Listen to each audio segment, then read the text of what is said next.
somewhere in the early 1960s, a studio accountant at 20th Century Fox sat down at his desk, opened a ledger, stared at a number, and quietly put his face in his hands. The number was $44 million, the final cost of a single motion picture about an ancient queen from over 2,000 years ago, and it had nearly brought the entire studio to its knees. That movie was Cleopatra, and what happened behind those cameras is one of the most extraordinary stories in the history of cinema. You probably know the broad picture. Elizabeth Taylor, the most celebrated actress on the planet, playing the Queen of Egypt in a visually breathtaking historical epic. But what most people have never known, what the glamorous trailers and press coverage never revealed, is the almost unbelievable chaos that unfolded just outside the frame. We are talking about a production that started in the wrong country, in the wrong weather, with no finished script. A film whose leading lady fought for her survival in a London hospital while the whole world held its breath. A production that caused a nationwide shortage of building materials across Italy because it needed so much lumber and glass to build an entire war fleet for a single battle scene. And one that forced a legendary Hollywood studio to sell off an entire Los Angeles neighborhood just to keep the cameras rolling. And then there was the romance. When Elizabeth Taylor and Richard Burton, both married to other people at the time, fell for each other on set in Rome, the story exploded into a global cultural earthquake. The Vatican issued a direct personal condemnation of Taylor by name. A completely new style of celebrity photography was invented on the streets of Rome just to document the couple. And the financial relationship between Hollywood studios and their biggest stars was changed permanently. There were costumes made from genuine 24-karat gold leaf, hand-applied to leather. A director writing tomorrow's script at 3 in the morning on a cocktail of stimulants. Extras staging a strike in ancient Roman costumes. And gourmet chili being airlifted 6,000 miles from Beverly Hills to Rome because the world's biggest star wanted her favorite comfort food and saw no reason why geography should stop her. Every single one of these things actually happened. And each one gets more incredible the deeper you go. Before we start, if Hollywood secrets and untold cinema history are your thing, do us one quick favor right now. Hit that like button, tap subscribe, and share this video with one friend who would enjoy these stories. It costs you nothing, takes 2 seconds, and it genuinely helps us keep making content like this. We promise you will not want to stop watching. Here are 10 jaw-dropping facts you've probably never heard. Let's saddle up. Number 1.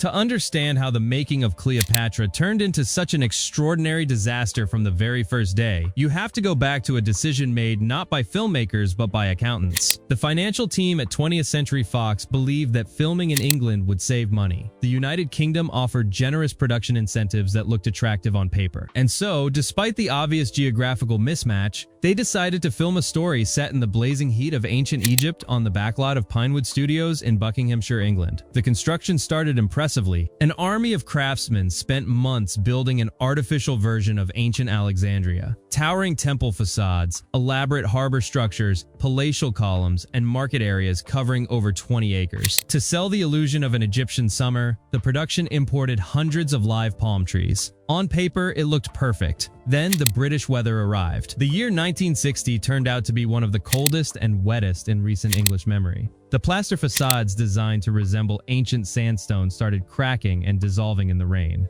The magnificent columns began tilting, and the imported palm trees, completely unprepared for an English winter, turned from vibrant green to brittle, frost-damaged brown within weeks. The studio's response was remarkable in its stubbornness. Rather than admit defeat, they sent the grounds crew out every single morning with spray guns filled with green paint to color the frost-damaged palm fronds so they would look alive on camera. Every day, for weeks. An army of workers spray painting struggling tropical trees while the sets dissolved around them in the rain. One of the most expensive and elaborate charades in the history of the entertainment industry. After months of this, the numbers told a brutal story. The studio had spent approximately $7 million and captured roughly 10 minutes of footage that was actually usable. That works out to $700,000 per minute of screen time for material they would never use. The studio shut the entire English operation down. The dissolving artificial city of Alexandria was torn down and cleared away, and the whole enormous production relocated to Rome, Italy, where the sun actually shone and where genuine ancient architecture existed around every corner. The move cost additional months and enormous sums, but here's the beautiful irony. Rome turned out to be the right location all along. The authentic ancient structures, the real Mediterranean light, and the genuine historical geography of Italy gave the film a visual power that no amount of plaster and spray paint in Buckinghamshire could ever have matched. The accountant's attempt to save money had cost $7 million and nearly a year, and had accidentally pointed the production toward the location that would make the film look extraordinary. It was the most expensive miscalculation in Hollywood history so far, and as the next 9 facts are about to prove, it was only just the beginning.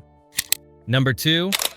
The decision to film in the damp, cold, unheated conditions of an English winter did not merely destroy the sets, it created a medical emergency that nearly ended the entire production before it had properly begun, and it left a permanent physical mark on one of the most recognizable faces in Hollywood history. Elizabeth Taylor had, throughout her life, been prone to respiratory illness, a body that, despite its extraordinary vitality, had a particular vulnerability to lung and breathing-related conditions. Placing her in the damp, cold, unheated sound stages at Pinewood Studios during one of England's most brutal winters was, in retrospect, a serious and preventable error of judgment. What began as a lingering cough in the early winter of 1961 escalated with frightening speed. The initial respiratory infection quickly proved to be merely the opening act of a much more serious medical crisis. Taylor's condition deteriorated steadily, moving from the kind of illness that keeps a performer off set for a few days to something that genuinely placed her life in danger. By the time the full severity of the situation became apparent, she was suffering from a virulent form of bacterial pneumonia, an infection that had moved deep into her lungs and was making it progressively more difficult for her body to obtain sufficient oxygen through normal breathing. The physical crisis was severe enough that Taylor was transported to the London Clinic, one of the city's foremost private medical facilities, where she was placed under the direct care of specialists. Her condition continued to worsen. There came a point when the medical team concluded that her body's ability to breathe on its own was no longer sufficient to sustain her life. The procedure performed was an emergency tracheotomy, a surgical opening made directly through the front of the neck into the windpipe, with a breathing tube inserted to provide a direct path for oxygen to reach the lungs. For several days, Elizabeth Taylor's survival was not assured. The situation was so precarious that news organizations around the world moved to a state of anticipatory coverage, preparing materials for a potential worst-case announcement. Some outlets, working on fragmentary and unconfirmed information, reportedly prepared reports that were premature in their conclusions. Taylor survived. The emergency procedure worked, and her remarkable constitution, combined with the care of the medical team at the London Clinic, allowed her to begin a slow but ultimately complete recovery. When she finally emerged from the crisis and started to regain her strength, she carried a lasting reminder of how close she had come to not emerging at all. A small but clearly visible scar at the base of her throat at the point where the surgical incision had been made. The culture of Hollywood in the early 1960s had very specific expectations about how stars were presented publicly. Visible marks on parts of the body that appeared on camera were generally expected to be concealed through makeup, camera angles, and wardrobe choices. Taylor's response to these expectations was characteristically her own. She decided not to conceal the scar. She discussed it openly and described it with a kind of dry, slightly defiant humor, calling it her war wound from the production, a battle scar from a battle she had won. The scar appears clearly in several scenes in the finished film,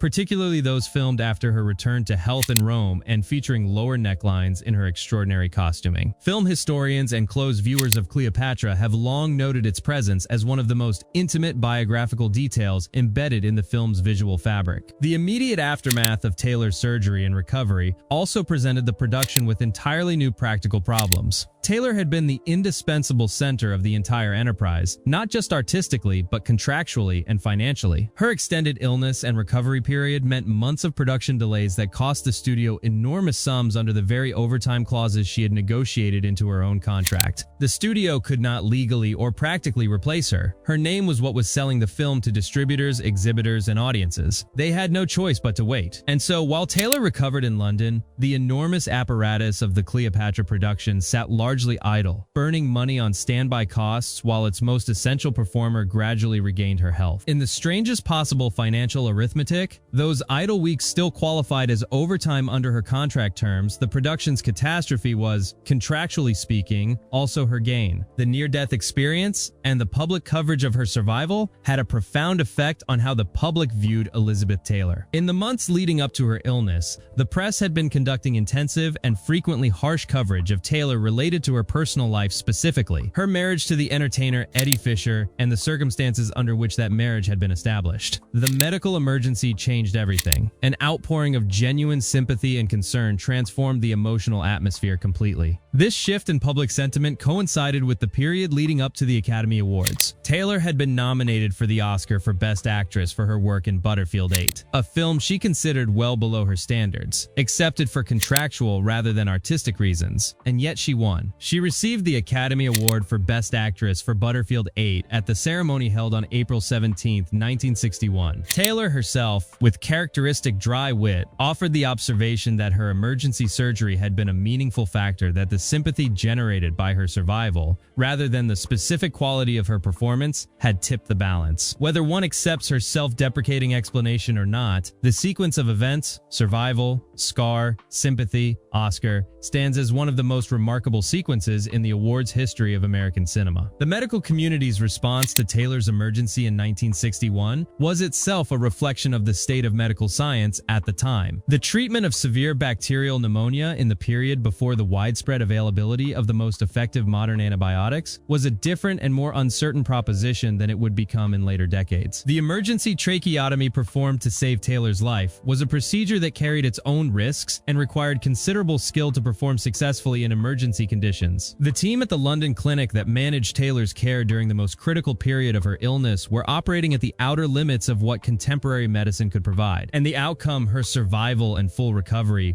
was not guaranteed at the outset of the crisis. The specific antibiotic regime and respiratory support that was available in 1961 represented the best that modern medicine could offer at that moment, and it was, in Taylor's case, just enough. The scar that Taylor carried from the tracheotomy became, in a curious way, one of the most discussed details of her physical appearance in the years that followed the production of Cleopatra. Interviews conducted with Taylor in the period after the film's release frequently touched on the scar and on her decision not to conceal it. Her responses were consistent. She regarded the scar as part of her story, as evidence of something she had survived, and as something she had no reason to be ashamed of or to hide. This attitude was, by the standards of the early 1960s, somewhat unusual. The culture of the time still tended to treat visible marks on women's bodies as flaws to be minimized or concealed. And Taylor's refusal to apply this standard to herself was a small but meaningful assertion of personal authority over her own physical presentation, entirely in keeping with the larger pattern of her relationship with public expectations throughout her extraordinary career. If these incredible behind-the-scenes stories are blowing your mind, hit that like button and subscribe right now. It helps this channel grow and ensures you never miss a story like this one.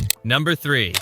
Before Elizabeth Taylor transformed the economic structure of Hollywood with her contract for Cleopatra, the idea of paying a performer $1 million to appear in a single film existed in roughly the same category as science fiction. The structure of Hollywood in the 1950s was built around a system of studio contracts. Actors and actresses were typically signed to long-term deals with specific studios, giving those studios enormous control over how performers were used when they worked, what they were paid, and how they were publicly presented. The studios were, in almost every meaningful sense, the dominant party in any creative or financial negotiation. Performer salaries, while comfortable and in some cases generous, were kept within bounds that served the studio's financial interests. The idea of a single performer commanding a sum that represented the entire budget of a modest film was not merely unconventional. It was considered, by the people who ran the studios, to be an essentially absurd proposition. Then came a phone call to a bathtub. Elizabeth Taylor was, in the late 1950s, one of the most celebrated performing talents in the world. She was also navigating the complexities of an existing contractual relationship with MGM and had limited enthusiasm for the idea of spending months in elaborate ancient world costuming for a sword and sandal historical picture produced by 20th Century Fox. The call was placed to her home. Her husband at the time, Eddie Fisher, answered and was connected with the producer, Walter Wenger. Wenger communicated the offer to Fisher, who relayed it through the bathroom door to his wife, who was relaxing in the bath. Taylor, hearing the offer and wanting to communicate her disinterest in a way that would make further negotiation unlikely, called back a number that seemed so far beyond the realm of possibility that it would effectively end the conversation: $1 million.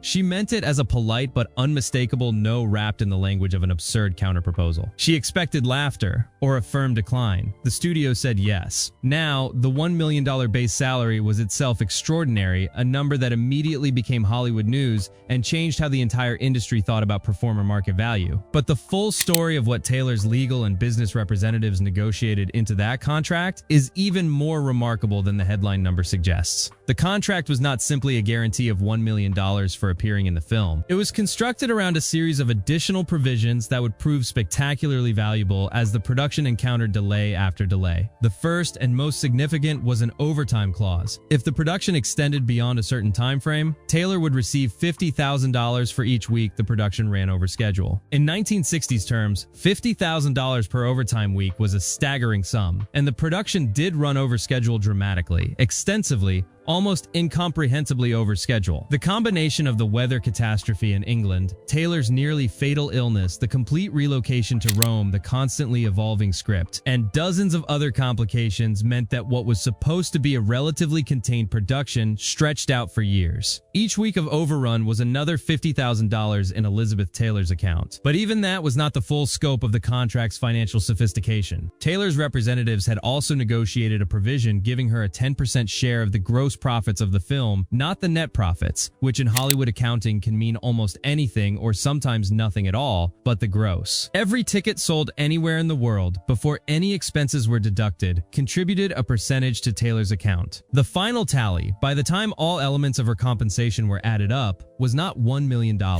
By the best available estimates, Elizabeth Taylor received approximately $7 million in total compensation from Cleopatra. She had walked into the negotiation expecting to deflect an unwanted offer, and she walked out with the most lucrative performer's deal in the history of the motion picture industry. The significance extended far beyond Taylor's personal finances. It demonstrated conclusively that the studio system's comfortable assumption about performer compensation was wrong, or at least wrong for performers with sufficient leverage and nerve. The precedent rippled through Hollywood immediately and permanently. Within years, the concept of a star commanding $1 million payday had gone from science fiction to standard practice for the highest tier of talent. The ceiling had not just been raised, it had been removed. And it had been removed because someone made a throwaway joke from a bathtub. The specific financial terms that Taylor's representatives negotiated for the Cleopatra contract were not arrived at without context, even if their specific combination was unprecedented. By the late 1950s, several elements of the deal, gross profit participation, for instance, had begun to appear in contracts for the most powerful performers in the industry. What Taylor's team did was combine these elements in a way that had never been done before, and negotiate them from a position of leverage that few performers could have matched. The studio's absolute dependence on Taylor for the specific project they were trying to make, a film whose commercial logic rested entirely on her presence and persona, gave her negotiating team a level of power that they exploited with considerable skill. The specific figure of $50,000 per overtime week was a clause that the studio may not have examined as carefully as they should have when they agreed to it. The assumption that the production would finish on or near its scheduled date proved to be spectacularly wrong, and the overtime clause proved to be spectacularly expensive. The broader legacy of the Taylor compensation model for Cleopatra extended into the specific way that studios began to approach contract negotiations with top-tier talent in the years that followed. Before Cleopatra, studios had operated on the assumption that they could set the terms of engagement with performers and that performers, however famous,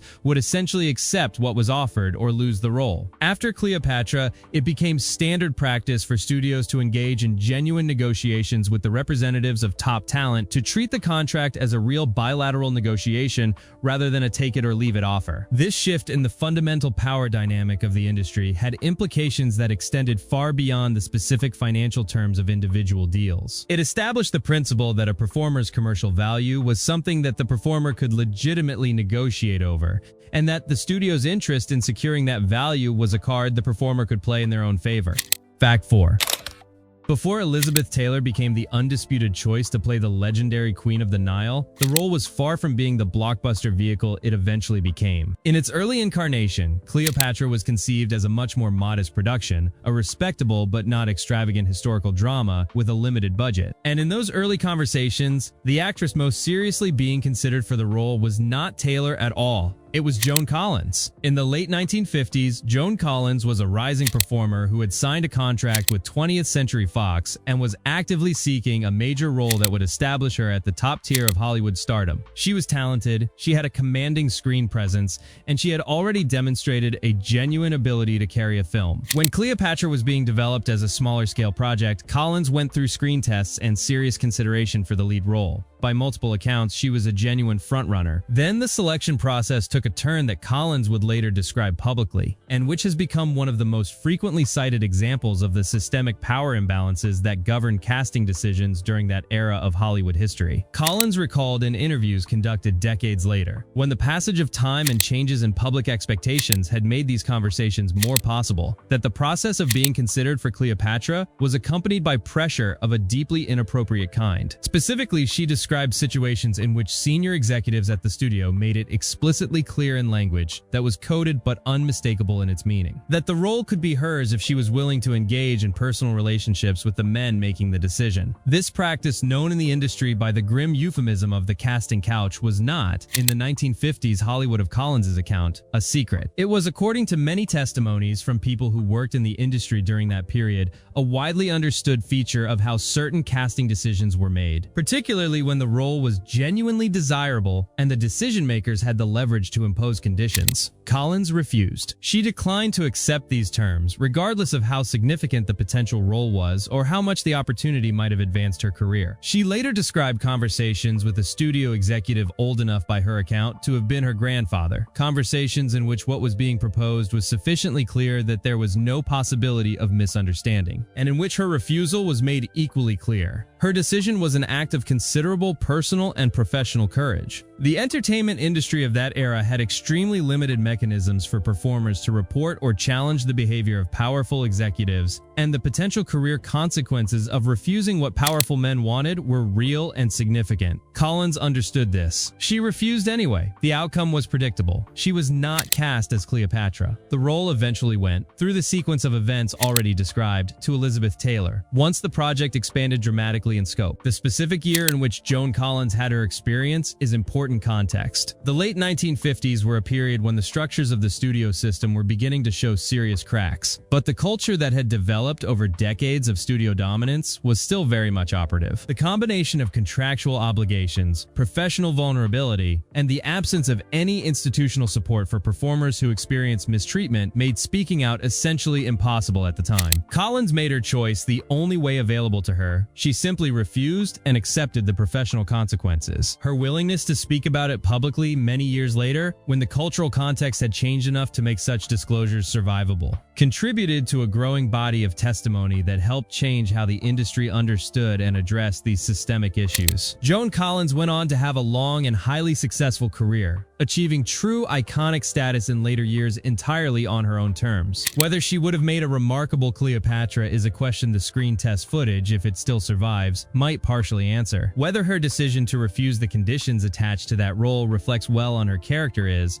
for most people who hear the story, not a question at all. The broader pattern of behavior that Joan Collins described in her accounts of the Cleopatra casting process was not limited to that specific production or that specific studio. The specific dynamic she described, powerful men in positions of authority over casting decisions, making personal and inappropriate demands of women seeking roles, were characteristic of a systemic problem that affected the entire film industry, and indeed many other industries. During this period, what made Collins' specific account particularly significant was the clarity with which she was able to articulate the nature of what was happening, and the specificity of her recollection of particular interactions. Her accounts, offered in interviews conducted decades after the events she described, have the quality of someone who has thought carefully about what happened, what it meant, and why it was worth describing in detail even after so many years had passed. The decision by Collins to refuse the implicit conditions attached to the Cleopatra role raises an interesting counterfactual question about the film that was actually made. Joan Collins in the early 1950s was a performing talent with genuine range and a particularly effective command of the kind of glamorous, powerful femininity that the role of Cleopatra required. A Collins-led Cleopatra, made as the smaller-scale production originally envisioned, would have been a quite different film from the extraordinary spectacle that Elizabeth Taylor eventually starred in. It would almost certainly have been less expensive, less chaotic, and less culturally transformative. Whether it would have been a better film in the sense of better serving the dramatic potential of the historical material is an interesting question. What is clear is that the road to the Cleopatra that actually exists passed through Joan Collins' decision to say no, and that her refusal is therefore woven into the very fabric of the film that did get made.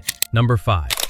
Of all the collateral damage caused by the runaway spending on Cleopatra, none is more heartbreaking, more consequential, or more freighted with historical significance than what happened to Marilyn Monroe. Because the direct financial connection between the most expensive film in Hollywood's history at that point and the abrupt public destruction of another major star's final project is one of the bleaker stories in the entire history of American cinema. To understand what happened, you need a clear picture of what 20th Century Fox looked like in the early months of 1962. The studio was under enormous financial pressure. The Cleopatra production, relocated from England to Rome at extraordinary expense, was consuming money at a rate that genuinely alarmed the studio's leadership. The daily running costs, thousands of extras to pay, craftsmen maintaining the enormous sets, equipment, transportation, accommodations for the principal cast and crew were staggering. At the same time, the studio was trying to maintain its other production commitments. One of these was a film called Something's Got to Give, a romantic comedy starring Marilyn Monroe. Monroe was, like Taylor, one of the most famous performing talents in the world, a unique cultural figure whose image and personality had transcended mere stardom to become something much larger. The project had been encountering difficulties. Monroe had been absent from the set on numerous occasions due to health-related issues. The production had fallen behind schedule.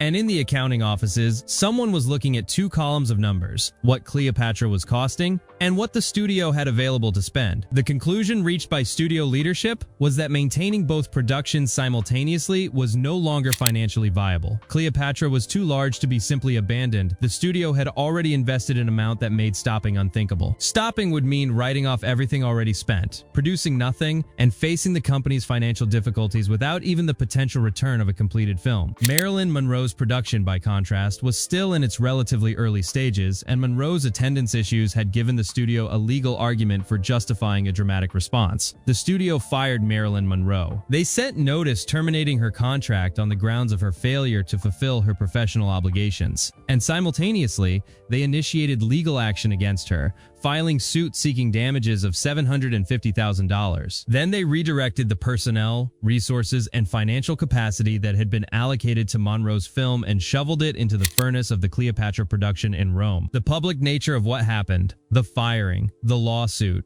the legal amounts stated openly in press coverage was devastating for Monroe. She had been in a professionally vulnerable period already, and the studio's response transformed what might have been a negotiable production dispute into a very public and deeply humiliating professional crisis. The fate of Something's Gotta Give after Monroe's departure is itself a remarkable footnote. The footage that had already been shot with Monroe, including sequences that subsequently became some of the most analyzed in the history of American cinema, sat in the studio's archive. Years later, after Monroe's passing, this partial footage began to attract significant historical and scholarly attention. Some of the sequences filmed during Monroe's brief period on the production are now considered among the most important documentary records of her work as a performer. The irony embedded in this story is almost unbearable in its starkness. The resources, attention, and financial capacity taken from Marilyn Monroe's last film and redirected to Rome contributed directly to creating the spectacle that cemented Elizabeth Taylor's status as a global icon. The professional destruction of one major star and the professional elevation of another were, in the financial anatomy of this specific historical moment, directly connected transactions. The months that followed the firing were the last months of Marilyn Monroe's life. She passed away in August of 1962, less than 3 months after being removed from the production. What the historical record does establish clearly is that the financial decision made by 20th Century Fox occurred during an extremely difficult period in her life, at a moment when the consequences of professional humiliation and legal action from one of the most powerful entities in her industry were particularly significant. The legal action that 20th Century Fox initiated against Marilyn Monroe in the wake of her firing from Something's Got to Give was not merely a financial dispute. It was, in its practical effects, a declaration of institutional power over an individual performer who was, at the time, in a vulnerable and difficult position. The lawsuit seeking $750,000 in damages made a specific and very public claim about where the responsibility for the production's difficulties lay. By framing the situation as Monroe's failure to fulfill her professional obligations, the studio was creating a narrative that placed the blame squarely on Monroe herself, while obscuring the degree to which those problems were also connected to the studio's own decision to redirect resources from Monroe's production to the ever-hungry Cleopatra operation in Rome. The legal framing of the dispute as Monroe's fault was as much a public relations move as a legal one. The resources that were redirected from Something's Got to Give to Cleopatra were not limited to money. They included the attention, the creative energy, and the executive focus of the studio's leadership during a period when Monroe needed the kind of institutional support that might have allowed her to complete her production despite the difficulties she was experiencing. A studio that had been genuinely committed to Monroe's success, that had viewed the production as a priority rather than as a competitor for resources more urgently needed elsewhere, might have found ways to accommodate Monroe's needs that a studio primarily focused on salvaging Cleopatra simply could not. The counterfactual is impossible to verify, but the structural reality is clear. Monroe's production was the one that lost when the studio had to choose, and the consequences of that loss extended well beyond the film itself. If you're finding these stories as incredible as we do, please take 2 seconds to like this video and subscribe to the channel. It genuinely makes a huge difference and helps us keep creating content like this.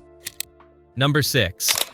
By the time 1962 arrived, and the Cleopatra production in Rome was approaching what everyone desperately hoped would be its conclusion, 20th Century Fox was in a financial position that had moved well past concerning and was rapidly approaching existential. The production that had begun with a budget of $2 million had consumed money at a rate that pushed the running total well past $40 million. The studio needed cash. Not the promise of cash, not a line of credit, but actual immediate liquid cash to pay the wages of thousands of workers, to pay the bills of suppliers and contractors who had extended credit on the basis of the studio's historically reliable standing, and to keep the company itself from falling into a state of insolvency. The studio's leadership reviewed their assets with the dispassionate eye of people who have run out of other options, and they identified the most valuable convertible asset the company possessed: their land. For decades, 20th Century Fox had owned a massive, sprawling piece of real estate on the west side of Los Angeles. The studio's backlot was not a small facility. It was an extensive acreage that had served as the physical backdrop for an enormous number of the studio's most significant productions across multiple decades. Westerns had been filmed on its artificial frontier streets. Musicals had been staged on its carefully designed outdoor plazas. War films had used its rolling hills and constructed battle environments. The backlot was, in a very tangible sense, the physical foundation of the studio's creative output.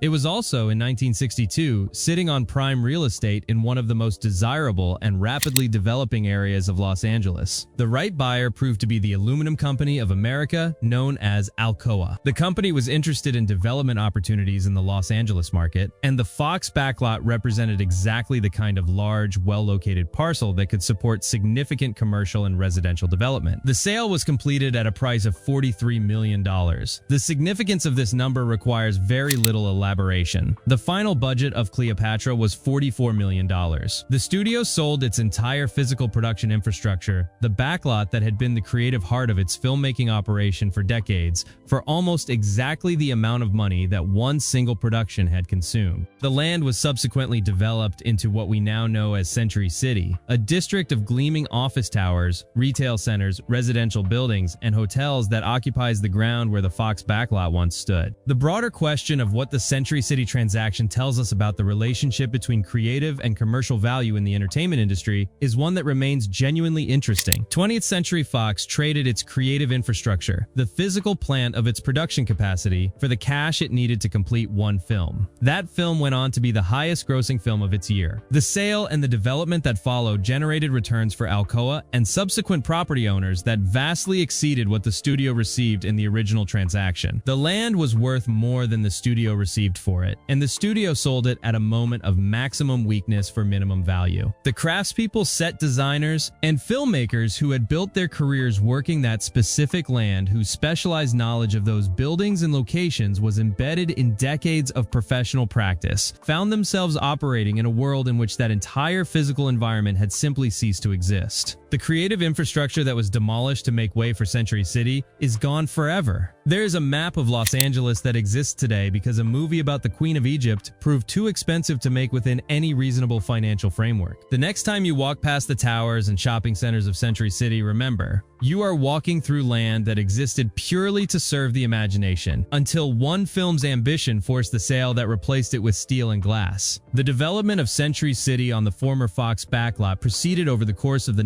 1960s and 1970s, gradually replacing the artificial sets and production infrastructure of the studio with the gleaming commercial real estate that characterizes the district today. The transformation was not instantaneous. Some elements of the studio infrastructure remained in place for years after the initial sale, as Alcoa and subsequent developers worked through the planning and permitting process required to develop the land. But the direction of change was clear from the moment the sale was completed, and the Hollywood landscape that had existed on those acres for decades was definitively over. The irony of watching a major motion picture studio's creative infrastructure replaced acre by acre with the kind of corporate and commercial real estate that the entertainment industry's products were designed to offer an escape from was not lost on the people who had worked on the lot and watched its demolition. The financial lesson embedded in the Century City transaction that creative enterprises should not allow their financial difficulties to force the liquidation of their most valuable strategic assets at moments of maximum vulnerability has been observed and discussed in business schools and in entertainment industry histories ever since. 20th Century Fox received $43 million for land that would eventually be worth vastly more. They received it at a moment when they had no choice but to accept what the market would give them, because the alternative was a financial crisis that might have been even more damaging than the one they were already experiencing. The specific combination of factors that led to this outcome, a single production consuming resources at an unsustainable rate, a studio leadership structure unable to impose limits on that consumption, and a set of creative and contractual commitments that made stopping the production more expensive than continuing it, created a situation that had no good resolution. Number 7. Once the production settled into its Roman home and began the actual work of filming the massive spectacle it was trying to create, the challenges of scale became apparent in new and unexpected ways. One of the most vivid examples was the question of how to film the naval battle of Actium, the climactic sea engagement in which Octavian's forces defeated the combined fleet of Mark Antony and Cleopatra, effectively ending the ancient world's most famous love story and reshaping the political destiny of Rome. The director had a specific vision for Actium that required actual ships operating on actual water at something approaching the actual scale of the historical engagement. This vision set in motion one of the most ambitious and logistically complex elements of the entire production. The studio contracted with marine engineers, naval architects, and boat builders to design and construct a fleet of genuinely seaworthy vessels. What was ultimately built was not a handful of decorative props. It was a substantial maritime force. The vessels constructed for the production included large barges, elaborate multi-deck galleys, and various support craft, all built to specifications that made them functional as actual boats rather than merely decorative floating platforms. Each vessel required skilled craftsmen to build, and the construction process consumed enormous quantities of materials: lumber for the structural timber of the hull's canvas for the sails, and rigging glass for decorative and structural elements, and vast quantities of rope hardware and fittings. And those quantities proved so large that they created a problem no one had anticipated. They started running into supply constraints. The Italian construction industry, in the middle of a busy period of post-war rebuilding and expansion in the early 1960s, was drawing on the same pools of materials that the Cleopatra production was now competing to access. The result was that the scale of the film's naval construction program began to have measurable effects on the availability of certain building materials in Italy more broadly. Lumber and glass became harder to source for ordinary construction projects because such large quantities had been committed to the studio's shipbuilding program. There were reports of construction projects in Rome itself being unable to proceed on planned timelines because the materials they required were unavailable, tied up in the fictional war fleet of a Hollywood epic. The sheer scale of the naval force assembled for the production prompted a joke that circulated widely in the entertainment industry: that 20th Century Fox had built the third largest navy in the world. The logistical challenge of actually filming the naval sequences, once the fleet had been constructed, was at least as complex as building the ships in the first place. Coordinating hundreds of actors in period costuming aboard functional wooden vessels on open water, while simultaneously managing camera boats, lighting equipment, directorial communications, and the safety requirements of a large-scale water operation, required organizational complexity that most modern film productions would find daunting even with contemporary technology. The production was working with the filmmaking technology of the early 1960s, excellent equipment for its time, but without the digital tools, satellite communications, and GPS positioning that now make large-scale maritime filming significantly more controllable. A small army of carpenters and marine craftsmen was required to keep the fleet in filming condition throughout the production period, adding to the daily labor costs of an operation that was already spending at rates the studio found found deeply alarming. The total cost of the Actium naval sequence, encompassing the construction of the fleet, the maintenance of the vessels, the logistics of the water operations, and the eventual disposal of the ships, was one of the largest individual line items in a production that was already full of very large line items. The specific historical naval engagement that the production was trying to recreate, the Battle of Actium in 31 before the Common Era, was itself one of the most consequential military events in ancient history. The defeat of Mark Antony and Cleopatra by the forces of Octavian at Actium effectively ended the last major challenge to Octavian's control of the Roman world, and set in motion the series of events that would culminate in his transformation into Augustus Caesar, the first Roman emperor. Recreating this battle on film with anything approaching its actual scale required the production to make artistic and logistical decisions that the filmmakers of the ancient world, had they had the technology, would have found recognizable in their ambition, if not in their specific execution. The desire to do justice to the historical significance of the engagement drove the production toward the kind of extreme expenditure that ultimately contributed to the nationwide material shortage that became one of the more unexpected consequences of the entire Cleopatra enterprise. The ships that were built for the production of Cleopatra's Actium sequence represent a significant but largely forgotten chapter in the history of traditional shipbuilding craft. The craftsmen who built these vessels were working with traditional wooden boat building techniques that had, in many cases, been handed down through generations of Italian maritime craftspeople. The specific challenge of constructing first-century styled warships that were both visually authentic and genuinely seaworthy, capable of being operated on open water with large numbers of people on board, required a combination of historical research and practical boat building knowledge that was not easy to bring together. The vessels that emerged from this process were genuine achievements of craft, produced under significant time pressure for a purpose that was, in the fullest sense, both artistic and practical. Their eventual fate, dismantled and disposed of after the filming was complete, meant that these remarkable objects had a lifespan measured in months. A brief existence in service of a few minutes of screen time. Number 8. Both Elizabeth Taylor and Richard Burton were married to other people when their very public affair began on the set of Cleopatra in Rome. Taylor was married to Eddie Fisher and Burton to Sybil Williams. Their connection was undeniable on camera, and apparently just as strong off it. In the conservative moral climate of the early 1960s, the openness of the relationship shocked the world. The Italian press covered it obsessively, and the story dominated international headlines for months. But what nobody expected was where the reaction would eventually come from. The Vatican's official newspaper published a direct and extraordinary open letter condemning Taylor by name, a move completely without precedent for a religious institution targeting a Hollywood actress. The letter used language so pointed and severe that it called her morally rootless, questioned her fitness as a parent, and all but invited the faithful to boycott the film. The condemnation came from just a few miles down the road from where the cameras were rolling in Rome. Taylor's response became one of the most iconic moments of her public life. When told what the Vatican had written about her, she asked completely seriously whether she could take legal action against the Pope. The response was legally impossible, of course, but it was pure Taylor, defiant, witty, and utterly fearless. The scandal ultimately drove as many people into theaters as the spectacle on screen. Number 9.